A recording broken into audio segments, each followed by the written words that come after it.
नमस्कार दोस्तों, स्वागत है आपका हमारे चैनल टेल्स बाय यशु पर।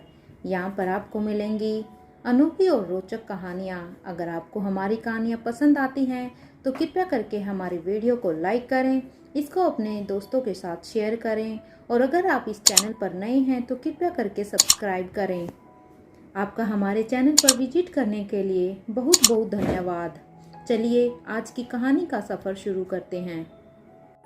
पिछले एपिसोड में हमने सुना कि अनिका सीधे सीधे ही रोहित को धमकी देती है कि मिस्टर मारवा अगर आप अभी मुझे कुछ नहीं बता सकते उस रात के बारे में तो आप भी आगे से मेरे से किसी भी चीज़ के लिए कोई भी एक्सपेक्ट मत करना।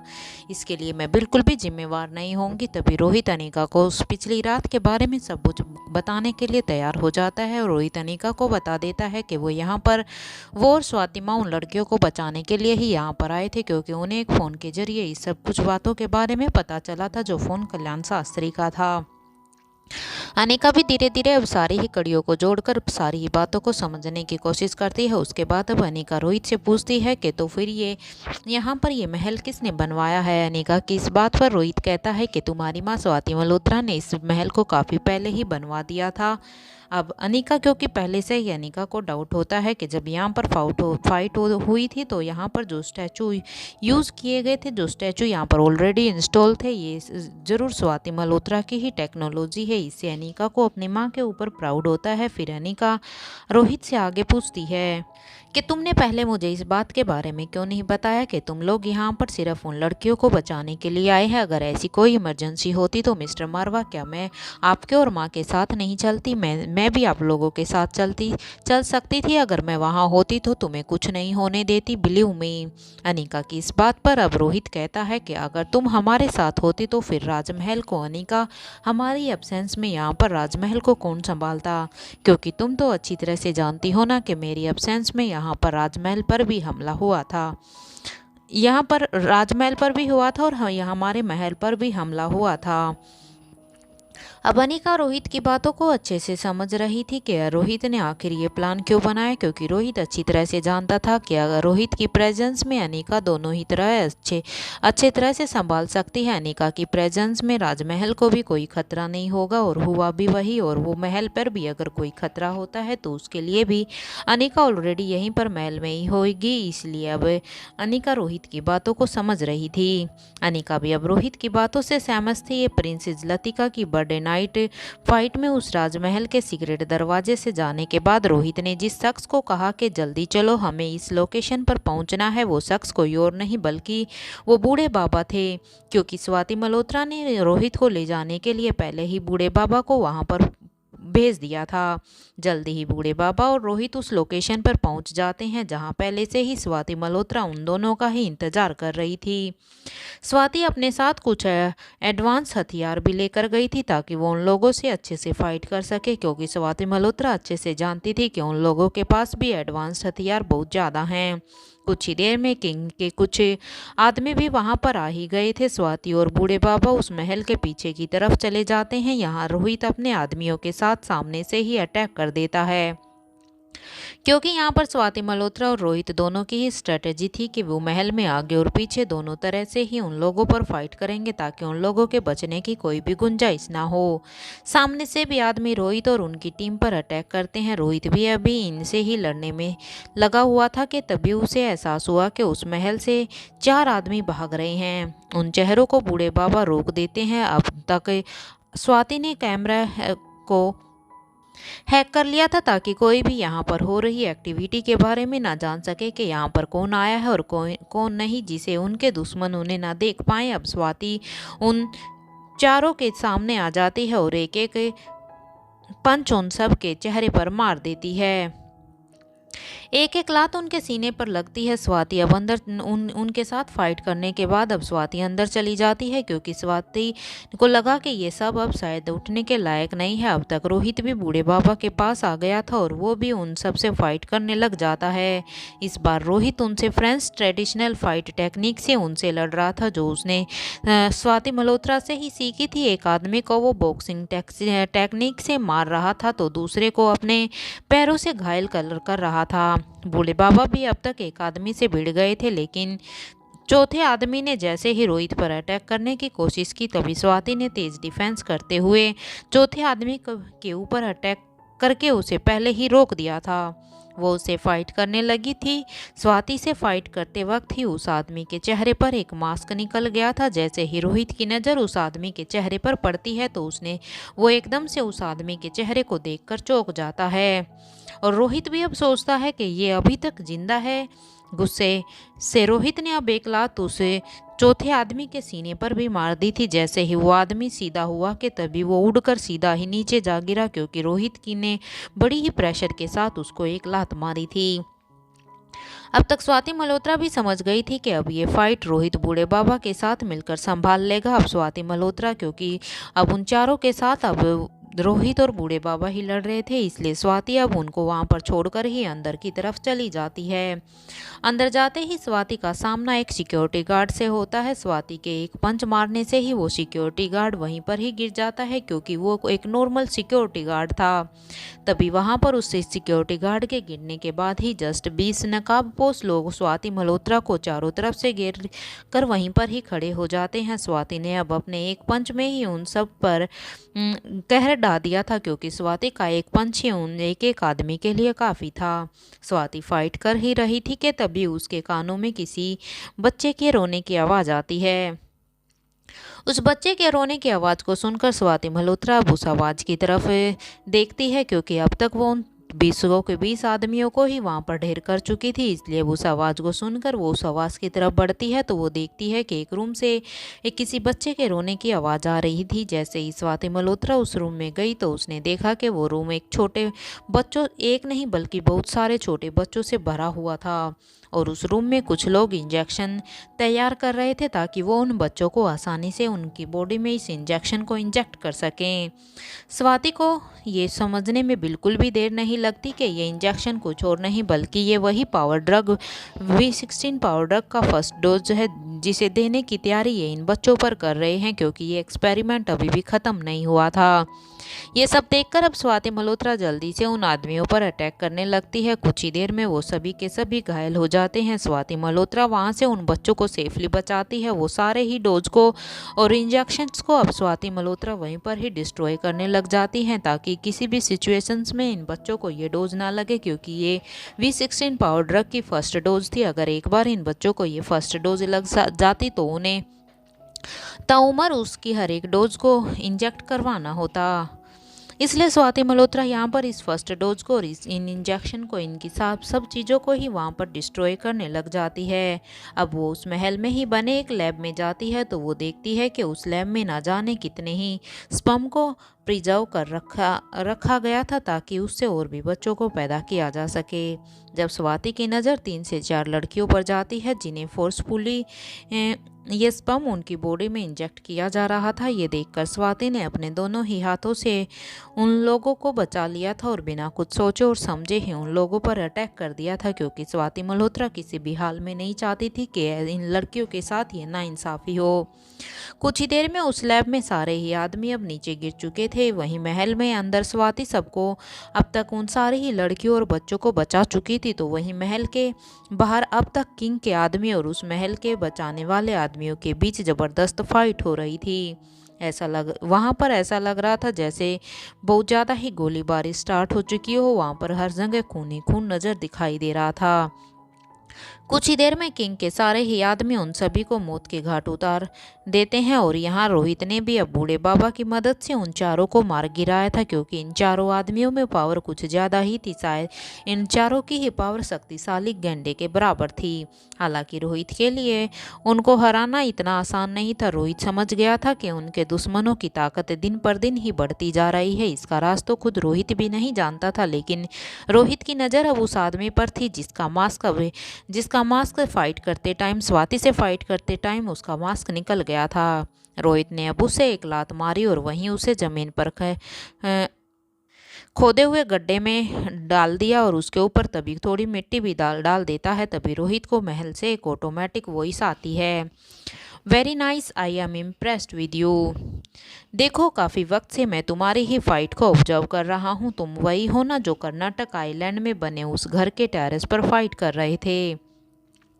अच्छा बेवकूफ़ बनाया तुमने हमें। मेरे आदमी को लगा था कि तुम सब उस बंद फैक्ट्री में ही मारे गए हो, लेकिन देखो किस्मत को यही मंजूर है कि तुम मेरे लिए और मेरे इस ऑर्गेनाइजेशन के लिए काम करो, क्योंकि मैंने तुम्हारी फ़ाइट को अच्छे से देखा है। उस टाइम जब हमें लगा कि तुम उस बंद फैक्ट्री में ही मर चुके हो, तो इसके लिए मुझे तुम्हारी मौत का बहुत ही गहरा सदमा लगा था, क्योंकि जब से मैंने तुम्हारी फ़ाइट देखी थी तब से मैं तुम्हें और तुम्हारे साथ जो एक और आदमी था, मैं उनको अपनी ऑर्गेनाइजेशन में शामिल करना चाहता था। और मैं अब भी यही चाहता हूँ कि तुम मेरी ऑर्गेनाइजेशन में आ जाओ, क्योंकि मेरी ऑर्गेनाइजेशन में तुम्हारे जैसे काबिल आदमियों की कमी है। रोहित यहाँ पर उस आदमी की आवाज़ के ऊपर कोई भी रिएक्शन नहीं करता। रोहित अच्छे से जानता था कि ये एक एआई जनरेटेड वॉइस है। हालांकि स्वाति मल्होत्रा ने सारे ही कैमरों को हैक कर लिया था, लेकिन अब रोहित को ये समझ में नहीं आ रहा था, जब सारे ही कैमराज को हैक किया हुआ था तो ये वॉइस कैसे आ रही थी। लेकिन अब रोहित के पास ज़्यादा सोचने समझने का वक्त नहीं था, इसलिए अब रोहित वहीं पर ही स्टैचू की पोजीशन में खड़ा रहता है और कुछ सोचने समझने की कोशिश करता है। अब वो आदमी फिर से कहता है कि मैंने तुम्हारे सामने एक ऑफर रखा है, पहले जरा महल के अंदर जाओ और देखो। रोहित अब उस आदमी की बात को मानते हुए बिना किसी रिएक्शन के महल के अंदर चला जाता है, तो वो देखता है कि महल के सामने वाली दीवार पर एक बड़ी सी स्क्रीन ओपन हो गई थी। जैसे ही रोहित ने स्क्रीन को देखा तो वो एकदम से हैरान हो गया, क्योंकि रोहित जानता था कि स्वाति ने तो सारे ही कैमरों को हैक किया था, तो ये कैसे संभव है। तभी उस बॉस ने रोहित से कहा, तुम इतने भी कच्चे खिलाड़ी मत समझो हमें, थोड़ी बहुत टेक्नोलॉजी तो हम भी जानते हैं। खैर छोड़ो इन सब बातों को, तुम खुद इतने समझदार हो कि तुम आसानी से इन बातों को सुलझा सकते हो। मैं तुमसे एक शर्त लगाता हूँ, अगर मेरे पसंद के खेल में तुमने मुझे हरा दिया तो मैं मेरे महल पर तुम्हारा कब्जा, लेकिन अगर मैं जीत गया तो तुम और तुम्हारा वो साथी दोनों ही मेरी ऑर्गेनाइजेशन के लिए काम करोगे। बोलो क्या तुम्हें मंजूर है। रोहित के लिए यहाँ पर एक कोई भी ऑप्शन नहीं था, क्योंकि रोहित ने अपने दुश्मनों की ताकत को अच्छे से देख लिया था। इसलिए रोहित यहाँ पर उस आदमी की बात को मानते हुए हाँ में अपनी गर्दन हिला देना चाहता है। रोहित उसकी बात को इसलिए मानने के लिए मजबूर होता है, क्योंकि रोहित को पता था कि स्वाति मल्होत्रा अंदर लैब में गई है, और अगर उन लोगों को स्वाति मल्होत्रा के अंदर लैब के बारे में पता चल गया तो वो वहाँ पर उसके रास्ते में अड़चन डालेंगे। इसलिए रोहित यहाँ पर इन सब आदमियों को अपने ऊपर बिजी रखना चाहता था, ताकि स्वाति मल्होत्रा अपने काम को जल्दी से अंजाम देकर बाहर आ सके। रोहित भी ये बिल्कुल भी नहीं जानता था कि स्वाति मल्होत्रा को अंदर लैब में कितना समय लगने वाला है, और वहाँ पर आखिर है क्या क्या नहीं, किस चीज़ को उन्हें वहाँ पर डिस्ट्रॉय करना होगा। इसलिए रोहित यहाँ पर इन सब को बिजी रखने के लिए हाँ में अपनी गर्दन हिला देता है। वहाँ अब तक दूसरी तरफ लैब में स्वाति मल्होत्रा ने सारे ही प्रिजर्व स्पम को डिस्ट्रॉय कर दिया था। अब बारी थी तो उस वायरस को ख़त्म करने की अब स्वाति मल्होत्रा उस वायरस को ख़त्म करने की कोशिश कर रही थी, क्योंकि यहीं से वो वायरस बनकर ही महल की तरफ जा चुके थे। जैसे ही स्वाति की नज़र अब वहाँ पर उन फॉर्मूलाज पर गई तो उसके चेहरे पर एक स्माइल आ गई, क्योंकि स्वाति मल्होत्रा इसी वायरस को ढूंढने के लिए ही इस लैब के अंदर आई थी। क्योंकि जो हैंड रिटन फॉर्मूलाज की फाइल अनिका को उस राजमहल के बेसमेंट के अंदर में मिली थी, वो फाइल 30 साल पहले स्वाति मल्होत्रा ने ही खुद लिखी थी। इन लोगों ने यहाँ पर स्वाति मल्होत्रा के लिखे हुए फॉर्मूले से ही इस वायरस को बनाया था। अब स्वाति बिना किसी डर के ही उसे एंटीडोट को बनाने में लग जाती है, तो वहीं दूसरी तरफ बूढ़े बाबा किंग के आदमियों को उस रूम की खिड़की के पास ले जाते हैं और सबको वहीं खड़े रखने का इशारा करते हैं, और वो खुद चुपके से महल के अंदर चले जाते हैं। सबकी नज़रों से बचते हुए उस रूम में चले जाते हैं जहां पर वो बच्चे थे।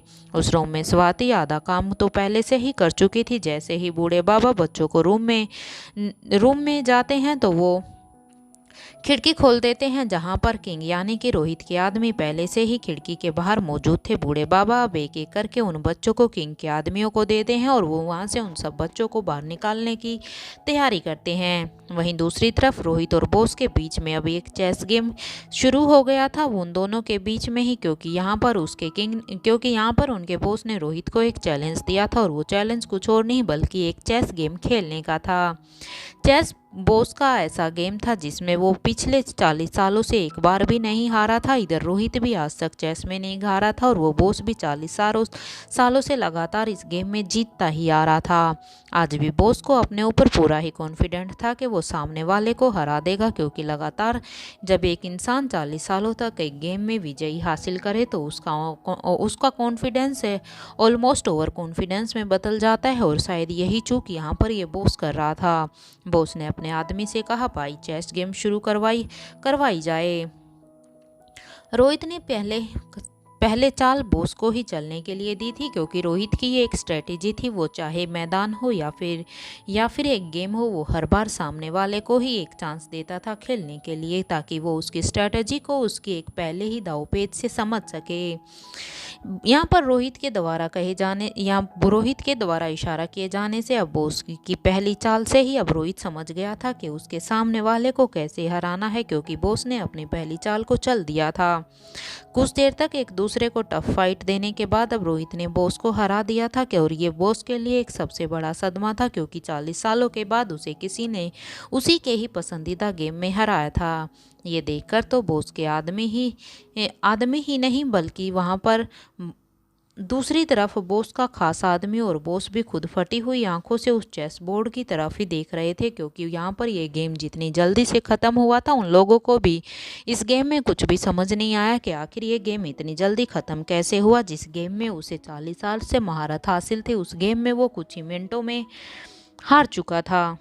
यहाँ पर उसके बॉस को यकीन ही नहीं हो रहा था कि कोई ऐसा दिमाग भी है इस दुनिया में बना हुआ है जो बॉस के दिमाग को टक्कर दे सके, जो बॉस के दिमाग को अच्छी तरह से समझ सके कि यहाँ पर उनका बॉस कौन से पैदे को आगे बढ़ाना चाहता है, कौन सी चाल को चलना चाहता है। लेकिन रोहित ने उसके दिमाग से भी 2 कदम आगे चल के उसकी सारी ही स्ट्रेटेजी को अच्छे से जान लिया था।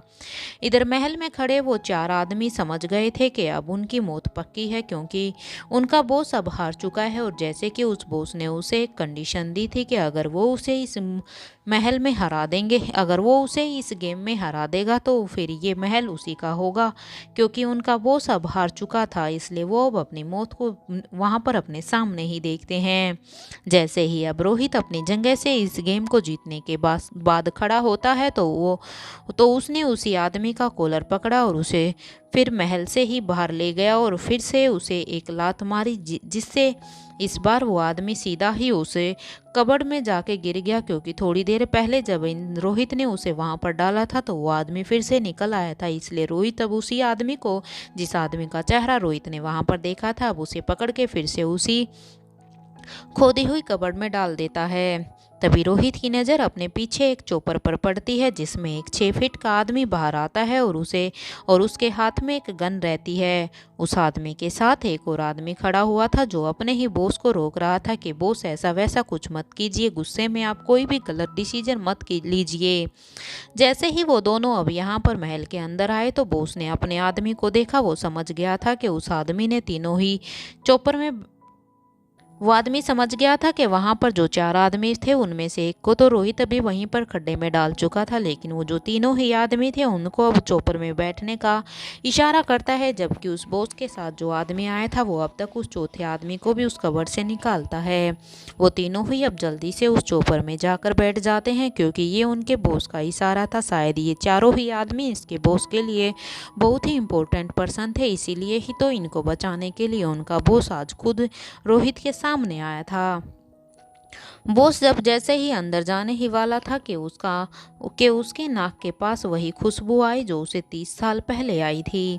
अब वो समझ गया था कि ये उस वायरस का एंटीडोट बन चुका है। वो जल्दी से ही लैब की तरफ भागता है, क्योंकि उस खुशबू से बॉस ने एग्जामिन कर लिया था कि ये खुशबू जरूर उस वायरस की ही है, जो वायरस के एंटीडोट की ही है, जो वायरस उन्होंने यहाँ पर तबाही मचाने के लिए बनाया था। इसलिए इससे पहले वो एंटीडोट पूरी तरह से बन पाए, इसलिए बिना किसी फाइट के उनका बॉस अब सीधा ही लैब की तरफ चला जाता है। उस आदमी को ऐसे जाते हुए रोहित भी एकदम से हैरान हो जाता है कि आखिर इस आदमी को पता कैसे चला कि अंदर कुछ हो रहा है। वो देखता है कि वहाँ पर एक जंपसूट और एक मास्क पहने हुए एक इंसान वहाँ पर कोई एंटीडोट बनाता है। जैसे ही वो उस लैब में देखता है तो उसकी आंखें फटी की फटी हो जाती है। लेकिन वो उस जंपसूट में ये पहचानने की कोशिश करता है कि इस जंपसूट के पीछे कोई आदमी है या औरत, क्योंकि वहाँ पर उसे देखकर बहुत ही कन्फ्यूजन हो रही थी। वो समझ नहीं पा रहा था कि इस एंटीडोट को बनाने वाला कौन है। उसकी पूरी ही मेहनत पर अब पानी फिर रहा था। तभी उस बॉस ने अपनी गन का निशाना स्वाति मल्होत्रा पर किया। बॉस ने भी स्वाति को वार्निंग भी दी थी कि वो वहीं पर रुक जाए और उसे छोड़ दे, वरना वो अपनी मौत के लिए तैयार हो जाए। क्योंकि ये बॉस यहाँ पर इस इंसान को भी अपनी टीम में शामिल करना चाहता था, क्योंकि ऐसे ही होनहार लोगों की यहाँ पर इस ऑर्गेनाइजेशन में बहुत ही ज़रूरत थी। इसलिए पहले वो बॉस वहाँ पर स्वाति मल्होत्रा को एक वार्निंग देता है कि वो यहाँ पर इस एंटीडोट को बनाना वहीं पर ही बंद कर दे, नहीं तो उसके बाद जो भी होगा उसके लिए वो खुद ही जिम्मेदार होंगी। स्वाति मल्होत्रा जानती थी कि उसने एंटीडोट को बना लिया है, इसलिए भी यहाँ पर अब स्वाति मल्होत्रा पीछे नहीं हट सकती थी। अब वो पीछे और ना ही उसके लिए पीछे हटने का कोई भी ऑप्शन था। वो जानती थी कि अगर ये वायरस एयर के कांटेक्ट में आ गया तो वहाँ पर मौजूद सभी लोगों पर इसका असर कुछ ही सेकंड में हो जाएगा और वहाँ सबको बचा पाना शायद फिर किसी के भी बस की बात नहीं होगी। इसलिए स्वाति ने भी सोच लिया था कि भले ही उसकी जान आज यहाँ पर चली जाए, लेकिन वो आज इस वायरस को यहीं पर ही डिस्ट्रॉय कर देगी, ताकि इन फ्यूचर में भी इस वायरस की एक भी बूंद यहाँ पर लोगों की मौत का जिम्मेदार ना बने। अब स्वाति मल्होत्रा यहाँ अपनी जान से खेलकर इस वायरस को आज ख़त्म करना चाहती थी। स्वाति मल्होत्रा भी खुद जान चुकी थी कि वो शायद इस गोली से नहीं बच सकती, उसकी मौत तो निश्चित ही है।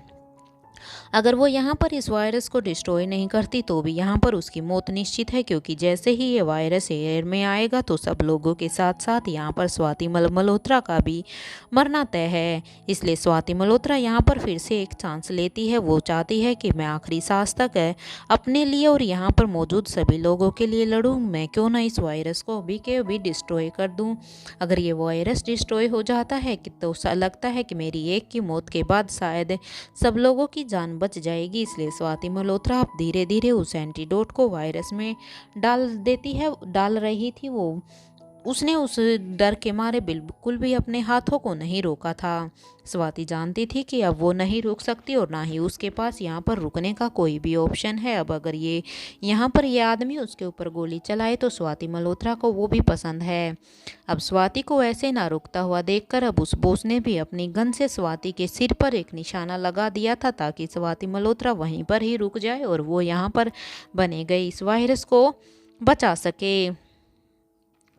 इसलिए उस आदमी ने स्वाति मल्होत्रा पर फायर कर दिया था। तब तक उसके बॉस ने स्वाति मल्होत्रा पर फायर किया। तब तक रोहित भी अब तक वहां पर लैब में आ चुका था। रोहित ने जैसे ही देखा कि उस बॉस ने स्वाति मल्होत्रा को निशाना बनाया हुआ है और स्वाति मल्होत्रा वहां पर उस एंटीडोट को बना रही है, इसलिए रोहित बिल्कुल भी नहीं चाहता था कि स्वाति मल्होत्रा जिस काम में लगी हुई है उसमें वो थोड़ी सी भी लापरवाही हो, क्योंकि रोहित भी अच्छी तरह से इस वायरस के बारे में अच्छी तरह से जानता था। उसे भी एहसास हो चुका था कि ये बहुत ही खतरनाक वायरस है, क्योंकि अनिका ने भी उसको पहले उसके बारे में बता दिया था और कुछ इन्फॉर्मेशन उसे स्वाति मल्होत्रा से भी मिल चुकी थी। इवन वहाँ पर कर्नाटक आइलैंड में खुद वो इसके नमूने देख चुका था। इसलिए वो एकदम से वो दौड़ते हुए एकदम से जब उस बॉस ने वो गोली चलाई तो वहाँ पर दौड़ते हुए वो उसके सामने आ जाता है। वो गोली जैसे ही रोहित अब स्वाति मल्होत्रा को बचाने के लिए उसके सामने आता है तो एकदम से वो गोली सीधा जाकर रोहित के पीठ पर लगी। उसी वक्त बॉस ने तुरंत ही एक गोली रोहित के सिर में भी चला दिया, क्योंकि जब एक गोली रोहित की पीठ में लगी तो उसके बॉस ने सोचा कि यहाँ पर उस दूसरे जंपसूट वाले इंसान के ऊपर वो गोली नहीं लगी, इसलिए जल्दी से ही उसके बॉस ने वहां पर दूसरी गोली को तान दिया। लेकिन रोहित वहां से एक गोली लगने के बाद भी टस से मस नहीं हुआ और वो दूसरी गोली सीधा ही अब रोहित के पिछले साइड सिर में जाकर लगी। रोहित को जैसे ही ये दोनों ही गोली लगी तभी से रोहित सीधा ही वहाँ पर बिना किसी आवाज़ के वहीं पर ही सीधा ज़मीन पर ही गिर गया।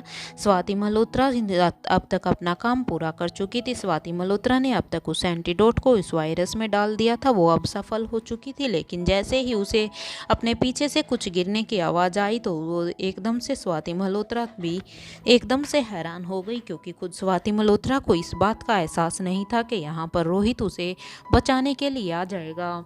जब यहाँ पर उसके बॉस ने दोनों ही गोलियां दागी थी तो स्वाति मल्होत्रा को खुद इस बात का होश नहीं था कि वो गोलियों के बीच रोहित आ चुका है, क्योंकि स्वाति मल्होत्रा तो अब तक यही सोच रही थी कि शायद उसको वो गोली लग चुकी है। इसलिए स्वाति वहाँ पर एकदम से स्टैचू पोजीशन में खड़ी हो गई थी अपने काम को करने के बाद, क्योंकि स्वाति मल्होत्रा को भी लगा था कि अगर ये गोली उसे नहीं लगी है, क्योंकि स्वाति मल्होत्रा को अपनी बॉडी में किसी भी तरह का कोई भी पेन नहीं हुआ। वो स्टैचू बनकर यही सोच रही थी कि शायद बॉस का निशाना चूक गया है, शायद ये गोली कहीं और ही लगी है, या इनके बॉस ने स्वाति मल्होत्रा को जस्ट डराने के लिए ही ये सब कहा हो। लेकिन अब जैसे ही स्वाति मल्होत्रा देखने के लिए पीछे मुड़ती है तो उसने देखा कि पीछे बॉस नीचे की तरफ देख रहा था। जैसे ही स्वाति ने वहाँ पर उस बॉस की नज़रों का पीछा करते हुए देखा तो नीचे की तरफ देखा तो वो देखती है कि वहाँ पर रोहित एकदम से गिरा हुआ था। स्वाति मल्होत्रा ने रोहित को बिना सोचे समझे ही स्वाति ने अपनी कमर से एक गन निकाली और उस बॉस के सीने पर फायर कर दिया, क्योंकि स्वाति मल्होत्रा अब समझ चुकी थी कि यहाँ पर करो या मरो की सिचुएशन हो चुकी है। यहाँ पर रोहित ऑलरेडी पहले ही खून से लथपथ उस फर्श पर पड़ा हुआ है और उधर से वो बॉस अभी भी उसी के हाथों में वो गन थी। वो गन इससे पहले उस रोहित के ऊपर गोली चलाने के बाद कोई भी एक्शन ले पाता, उससे पहले ही स्वाति मल्होत्रा ने अपनी छिपाई हुई गन को जल्दी से निकालकर उसके सीने पर दबादब गोलियां स्टार्ट कर दी। स्वाति मल्होत्रा की वो गोलियां लग, क्योंकि स्वाति मल्होत्रा ने एक ही बार में कई गोलियां उसके सीने में उतार दी थी, जिससे वो बॉस भी एक ही सेकंड के अंदर ही वहीं पर मूर्छित होकर वहीं पर गिर गया। तभी उसके आदमी, जैसे ही वो बॉस वहां पर गिरता तो उसके आदमी जो कि पहले से ही उसी के ऊपर नज़र बनाए हुए थे, वो वहां से जल्दी से अब वो बॉस को बिना किसी देरी के एकदम से उसे उठा कर ले गए, क्योंकि जैसे ही वहां पर गोलियां लगने से वो बॉस फर्श पर गिरा तो वहीं स्वाति भी अब रोहित को देखने लग गई थी। जैसे ही स्वाति रोहित को वहां पर बचाने की सिचुएशन में बिजी थी, तभी उसके आदमी जल्दी से वहां पर आए और वो जल्दी से उस आदमी को कुछ ही सेकंडों के गैप में उठाकर जल्दी से ले गए। वहीं स्वाति ने भी अब बूढ़े बाबा को अलर्ट मैसेज भेज दिया था, क्योंकि बूढ़े बाबा अभी भी बाहर फाइट ही कर रहे थे। बूढ़े बाबा को अंदर क्या हो रहा है उसके बारे में कोई भी एहसास तक नहीं था। बूढ़े बाबा अभी भी बिना किसी बात जानकारी के वहीं बाहर ही फाइट कर रहे थे। जब बूढ़े बाबा को स्वाति मल्होत्रा का वो अलर्ट मैसेज मिला तो तभी बूढ़े बाबा भी जल्दी से वहां पर स्वाति मल्होत्रा की तरफ दौड़ने लग जाते हैं, क्योंकि बूढ़े बाबा को जब स्वाति मल्होत्रा का वो अलर्ट मैसेज मिला था तो तभी बूढ़े बाबा उन लड़कियों को आज़ाद करवाने के लिए उनके पास जा रहे थे, क्योंकि उन बच्चों को तो बूढ़े बाबा अब तक आज़ाद करवा चुके थे और रोहित के आदमियों को देकर अब उन्होंने उन बच्चों को तो सेफ जगह पर भेज दिया था, लेकिन वहाँ पर अभी भी वो लड़कियाँ कैद थी। जैसे ही बूढ़े बाबा को यहाँ पर स्वाति मल्होत्रा का अलर्ट मैसेज देखा तो वो तुरंत ही अब उन लड़कियों को वहीं पर छोड़कर अब वो लैब के पास दौड़ते हैं। रोहित को ऐसे देखकर अब बूढ़े बाबा भी एकदम से हैरान हो जाते हैं, क्योंकि बूढ़े बाबा ने भी खुद नहीं सोचा था कि यहाँ पर कुछ ऐसा वैसा हो जाएगा। अगर यहाँ पर रोहित को कुछ भी हो गया तो फिर वो अनिका को क्या जवाब देंगे। अब वो जल्दी से स्वाति और बूढ़े बाबा दोनों ही अब रोहित को जल्दी से अपने चॉपर में बिठा देते हैं। वहीं स्वाति मल्होत्रा अब जल्दी से रोहित का चॉपर में ही इनिशियल ट्रीटमेंट देना शुरू कर देती है, क्योंकि स्वाति मल्होत्रा का है ये चॉपर पूरी ही टेक्नोलॉजी के साथ था। स्वाति मल्होत्रा ने जल्द से जल्द वहीं पे उसको ट्रीटमेंट देना शुरू कर दिया था, जबकि बूढ़े बाबा वहां पर उसे चॉपर को चला रहे थे। बूढ़े बाबा जल्दी ही अब वहां पर उस खंडर बनी एक गुफा में उस महल से थोड़ी ही दूर एक गुफा में वहां पर उसे लेकर चले गए। जब वो वहां पर जा रहे थे स्वाति मल्होत्रा ने यहाँ पर रोहित का ट्रीटमेंट चॉपर में ही स्टार्ट कर दिया था, लेकिन स्वाति मल्होत्रा के दिमाग में अभी भी उन लड़कियों को बचाने की बातें चली हुई थी। स्वाति मल्होत्रा यही सोच रही थी कि आखिर अब वो उन लड़कियों को कैसे बचाएगी, क्योंकि स्वाति और बूढ़े बाबा तो दोनों ही अब रोहित को यहाँ पर लेकर आ रहे थे। इसलिए अब स्वाति मल्होत्रा एक इंटरनेशनल कॉल के द्वारा अब यहाँ पर पेरिस पुलिस को इन्फॉर्म कर देती है उन लड़कियों के बारे में। अब वो वहाँ पर सारी ही जानकारी पेरिस पुलिस को दे देती है। स्वाति मल्होत्रा ने ये कॉल एक इंटरनेशनल कॉल की थी, ताकि किसी को भी उसके नंबर की ट्रेसिंग ना हो सके, ताकि कोई भी उस तक ना पहुंच सके कि आखिर ये इंफॉर्मेशन किसने भेजी है। जब रोहित यहाँ पर अनिका को ये सारी ही बातें बता रहा था कि उस रात आखिर क्या क्या हुआ था, तो अनिका के ये हाथों के पैरों के पूरे ही शरीर के रोंगटे एकदम से खड़े हो गए थे, क्योंकि जब किंग द्वारा रोहित को गोली लगी तो अनिका को ऐसा एहसास हुआ कि ये गोली वहाँ पर रोहित को नहीं बल्कि खुद अनिका को ही लगी है, क्योंकि अनिका रोहित को एक खरोच तक भी अलाने नहीं दे सकती थी। रोहित अब तक सारी ही उस रात की सच्चाई सारी ही अब अनिका को बता चुका था। ये सारी बातें सुनने के बाद अब अनिका ने रोहित से कहा, क्या लगता है तुम्हें मिस्टर मारवा कौन हो सकता है इन सब के पीछे? अनिका की इस बात को सुनकर रोहित अब जवाब देता है कि पता नहीं अनिका, अभी मैं खुद भी नहीं जानता, बस मुझे वहाँ मेरे नाना यानी कि बूढ़े किंग के बारे में कुछ पता चला है। रोहित के मुंह से फिर से उसके नाना की बात सुनकर अब अनिका एकदम से चौंक जाती है। अनिका भी अब बड़े ध्यान से ही रोहित की सारी बातें सुन रही थी। तभी अनिका ने रोहित से कहा, क्या तुम मेरा एडमिशन पेरिस कॉलेज में करवा सकते हो? क्या तुम किसी भी तरह से मुझे पेरिस कॉलेज में एंट्री करा सकते हो? क्या ये तुम्हारे लिए पॉसिबल होगा मिस्टर मारवा? अनिका की इस बात पर रोहित जवाब देता हुए कहता है, हाँ, उस कॉलेज में राजमहल का होल्ड होता है। कविनालिशा से बात करके तुम्हारा ये काम जल्द से जल्द हो जाएगा। इसके अलावा कुछ और अगर कोई और काम हो तो तुम मुझे बता सकती हो। रोहित की ये बात सुनकर अब अनिका नामे अपना सिर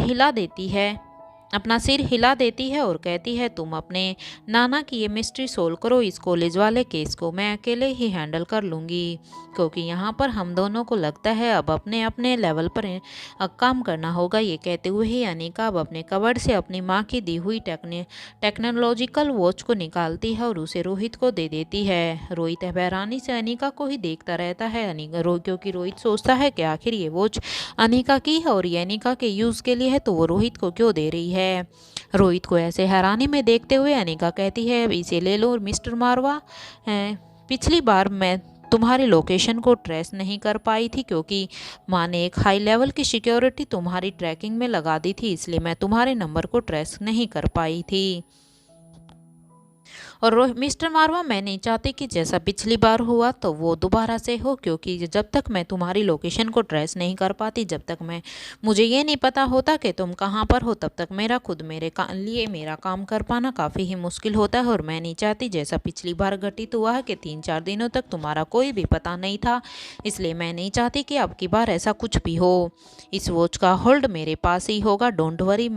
अनिका की ये बात सुनकर रोहित अब हाँ में अपना सिर हिला देता है, क्योंकि रोहित यहाँ पर अनिका की टेंशन को अच्छे से समझ पा रहा था। उसकी फिक्र को अपने लिए देखकर रोहित के मन में काफ़ी खुशी थी। अब वो खुद अपने कबर्ड को खोलता है और उसमें से एक बॉक्स को निकालता है और फिर अनिका के बगल में आके बैठ जाता है। अनिका बड़े ही आश्चर्य के साथ अब उस बॉक्स को देख रही थी कि आखिर रोहित के हाथ में अब ये बॉक्स कैसा है। अब अनिका उसी को ही देख रही थी। तभी अनिका को ऐसा हैरानी से अपनी तरफ देखते हुए रोहित कहता है कि अपना हाथ आगे बढ़ाओ अनिका, क्योंकि अब यहाँ पर रोहित ने भी अनिका के लिए कुछ लिया हुआ था। तभी अनिका रोहित की बातों को सुनते हुए अपना हाथ रोहित के हाथ में रख देती है। तभी रोहित उस बॉक्स को खोलता है और उसमें से एक रिंग निकालता है। रोहित के ऐसे निकालते ही अनिका एकदम से आश्चर्य से बस रोहित को ही देखती है। जब रोहित अनिका की उंगली में उस रिंग को पहनाने लग जाता है, तभी अनिका कहती है, क्या बात है मिस्टर मारवा, आपके सिर में चोट लगी है, लेकिन आप तो कुछ ज़्यादा ही रोमांटिक हो गए हो। यहाँ पर हमें इस मिशन को कैसे लड़ना है, कैसे प्लानिंग करनी है, कैसे अपने दुश्मन को हराना है, हम ये सब सोच रहे हो और आप हो कि आप मुझे अभी भी रिंग पहना रहे हो। मिस्टर मारवा, मैं तुम्हारी ही हूँ, हमारी इंगेजमेंट भी हो चुकी है, हमारी शादी भी हो चुकी है, इसलिए आप ये दोबारा से मुझे ये रिंग क्यों पहना रहे हो। अनिका की ये बात सुनकर एकदम से रोहित के फेस पर एकदम से स्माइल आ जाती है, क्योंकि अनिका की इस बात पर तो रोहित की भी हंसी छूट जाती है। रोहित ने खुद नहीं सोचा था कि अनिका इस रिंग के बारे में ऐसा कुछ सोचेगी। इससे पहले अनिका रोहित को कह रही थी कि मिस्टर मारवा, ये इससे आगे कोई भी शब्द कहती। तभी रोहित अनिका को जवाब देते हुए कहता है, अनिका, जब तुम कर्नाटक आइलैंड में फंस गई थे तो मेरे पास ऐसा कुछ भी नहीं था जिससे मैं तुम तक पहुंच सकूं। इसलिए अब देखो, मैं तुम्हारी तरह और स्वाति माँ की तरह तो पक्षियों की भाषा को नहीं समझ सकता ना, तुम दोनों तो पक्षियों की भाषा ही समझ लेती हो। इसलिए मैंने पहले ही स्वाति माँ से कहा था इसलिए मैंने पहले ही स्वाति माँ को पहले ही बोल दिया था कि वो ऐसी कोई चीज़ बनाए जिससे मैं भी तुम्हें आसानी से ट्रेस कर पाऊँ। इसलिए मेरे कहे के अनुसार माँ ने तुम मेरे कहने से ये रिंग तुम्हारे लिए बनाई है। मैं ये तुम्हें श्वेता और लक्ष्य की एंगेजमेंट के दिन ही देना चाहता था पर नहीं दे पाया अभी, लेकिन मैं इसे अभी दे रहा हूँ। और हाँ, ये रिंग तुम्हारे मन की वाइब्रेशन को भी ईजिली रीड कर सकती है, क्योंकि मोस्टली तुम अपने इमोशंस को कभी भी किसी को नहीं बताती। इसलिए इस रिंग के द्वारा मैं तुम्हारे इमोशंस को भी ईजिली पता कर सकता हूँ। तुम किसी प्रॉब्लम में फंसी हो तो ये रिंग मुझे और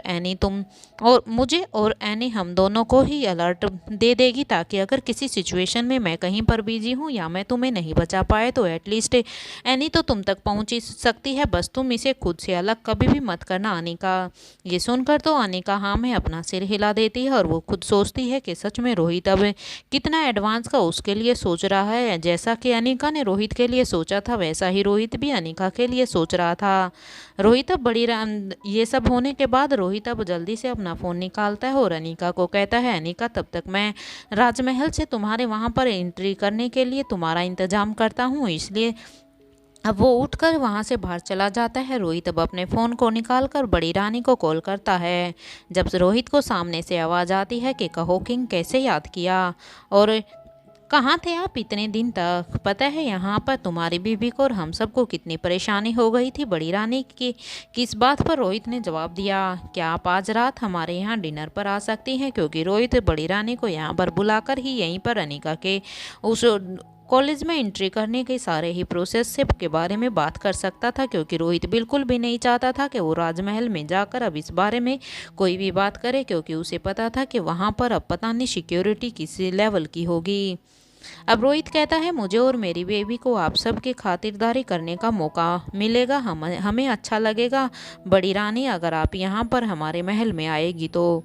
किंग की ये बात सुनकर तो बड़ी रानी ने हाँ एक पल में ही हाँ भर देती है वो, क्योंकि उसे वहाँ पर मिस्टर मारवा के ऊपर बहुत ही भरोसा था कि वहाँ पर उसकी सिक्योरिटी बिल्कुल ही अच्छी होगी। हालांकि बड़ी रानी कभी भी कहीं पर भी डिनर जाने के लिए कभी भी एग्री नहीं होती थी, लेकिन किंग की सिक्योरिटी को बड़ी रानी अच्छी तरह से जानती थी। और उस दिन जब रात को यहाँ पर राजमहल पर हमला हुआ तो उसकी सिक्योरिटी को भी अनिका ने अच्छे से देख लिया था। इसलिए वो रोहित से कहती है, हम जरूर आएंगे मिस्टर किंग।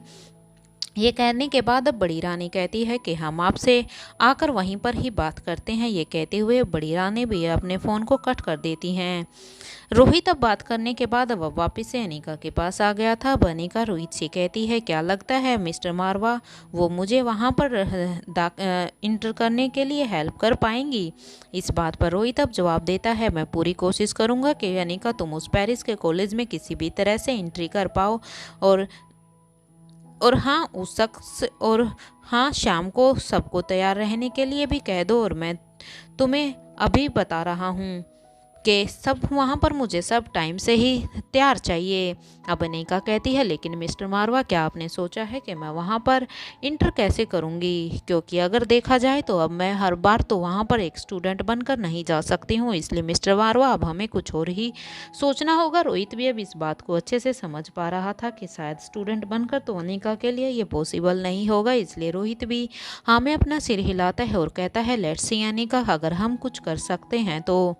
ऐसा करने के बाद रोहित अब अनिका को ऐसा बोलने के बाद अब वहाँ से चला जाता है। इधर अनिका भी अभी क्योंकि शाम को वहाँ पर रानी माँ डिनर के लिए आने वाली थी, इसलिए अनिका भी अब वो सब प्रिपरेशन करवाने के लिए अभी वहाँ पर मौजूद सभी नौकरों को पहले से ही इंस्ट्रक्शन देने लग जाती है, क्योंकि बड़ी रानी के वहाँ पर स्वागत के लिए क्या क्या इंतजाम करना है ये अनिका अच्छी तरह से जानती थी। और वो सारा ही काम अब इस काम को सब नौकरों पर नहीं छोड़ सकती थी। इसलिए अब अनिका इस चीज़ में वहाँ पर अपनी मौसी की हेल्प रेखा मौसी की हेल्प लेती हैं, क्योंकि मेहमान नवाजी कैसे की जाती है रेखा मौसी से बढ़कर इस बात को और कौन ही जान सकता है। इसलिए वो इस काम में वहाँ पर अपनी मौसी की हेल्प लेती हैं।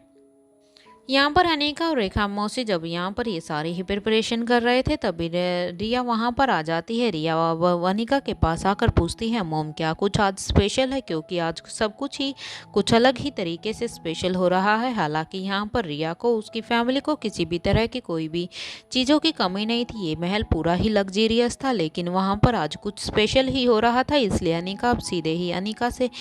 रिया अब सीधे ही अनिका से पूछ लेती है।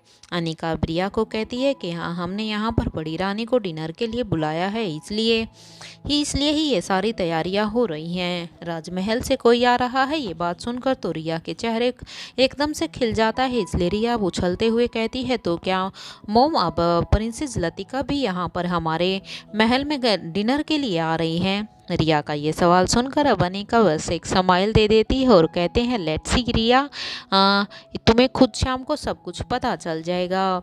अब रिया की तो खुशी का कोई भी ठिकाना नहीं था, क्योंकि एक तो यहाँ पर महल से कोई डिनर के लिए, उनके राजमहल से डिनर के लिए कोई महल में आ रहा था, और दूसरा अब क्योंकि रिया को सरप्राइज़ बहुत ही पसंद है, इसलिए रिया भी बहुत ही खुश होती है कि उसे सरप्राइज़ मिलेगा कि सच में प्रिंसेस लतिका भी यहाँ पर डिनर के लिए आ रही है या नहीं। इसलिए अब रिया काफ़ी खुश होते हुए, चहकते हुए वो अब अपने कमरे की तरफ बढ़ जाती है। जब वो कमरे में जाती है तो वहाँ पर अलेक्जेंडर और आर्यन दोनों ही रिया को ऐसे देखते हुए हैरान हो जाते हैं। वो सोचते हैं कि पता नहीं आज रिया को ऐसी कौन सी चीज़ मिल गई है जो आज उसकी खुशी का लेवल कुछ अलग ही है। इसलिए वो दोनों ही हैरानी से रिया से पूछते हैं कि रिया क्या हुआ है, ऐसी कौन सी खबर तुम्हें मिल गई है जो तुम ऐसे उछलते हुए आ रही हो। तभी रिया उन दोनों को कहती है, गैस करो। तभी आर्यन और अलेक्जेंडर दोनों ही गैस करने लग जाते हैं। अब आर्यन कहता है, क्या डैड ने तुम्हें कोई गिफ्ट दिया है? आर्यन मुंह से ये बात सुनकर अब रिया मना कर देती है और वो कहती है, नहीं, डैड से गिफ्ट तो मैं कभी भी मांग सकती हूँ। तब अलेक्जेंडर फिर से कहता है, क्या तुम्हें कोई न्यू गेम मिला है? तब अनिका फिर से अलेक्जेंडर की बात पर भी मना कर देती है। अब दोनों भाई ऐसे ही काफ़ी देर तक सोचते रहते हैं कि आखिर रिया इतनी खुश क्यों हो, लेकिन वो अब तक उस बात पर को नहीं समझ पाए थे। तभी एकदम से आर्यन और अलेक्जेंडर दोनों ही एक साथ बोलते हैं, क्या तुम्हारी फ्रेंड लतिका यहाँ पर आ रही है? तभी उन दोनों के मुंह से ये बात सुनकर एकदम से रिया खुश हो जाती है और कहती है, हाँ, हो सकता है।